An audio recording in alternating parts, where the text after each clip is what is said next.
The Turkish president has vowed to press on with the country's military operation in Syria until all the Kurdish-led forces are removed. There have been more heavy clashes on the 8th day of conflict, but Donald Trump says the fighting has nothing to do with the United States.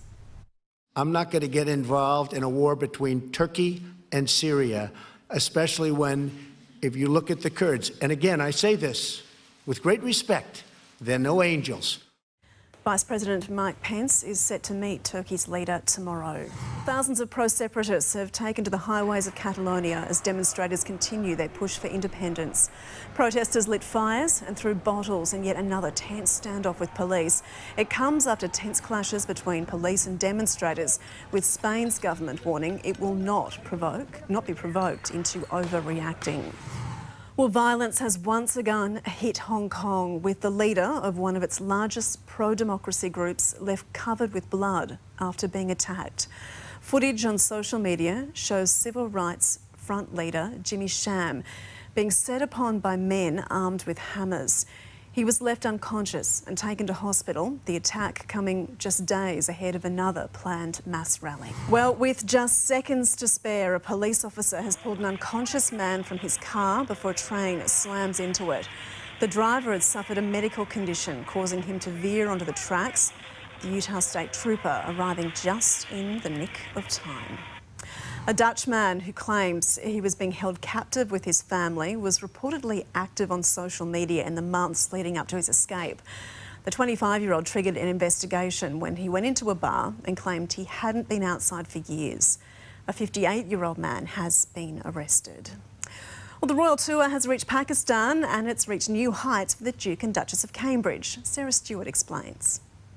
Retracing the steps of Princess Diana on day 2 of their Pakistan tour, the Duke and Duchess of Cambridge are welcomed by hundreds of excited well-wishers in the remote Himalayan village, dressed in traditional clothing and colourful headgear, and the exact hat Prince William's late mother wore nearly 3 decades ago. The couple learn about the unique local culture before a spectacular dance. Hours earlier, the royal duo stepped out from a helicopter among snow-capped mountains, where Prince William and Kate walked around the northern tip of the glacier, before Wills talks about the wonders of the Himalayas. This is of a scale that I've never seen before, or you, have you, Catherine? And the environmental threat facing the region. This glacier here has been here for many, many thousands of years, and as the professor was just telling us, the scientific community is very concerned and very worried about how much it's retreated and the impacts that's going to have on the villages and the communities downstream who rely on all this water. The couple will continue their royal tour around the country this week.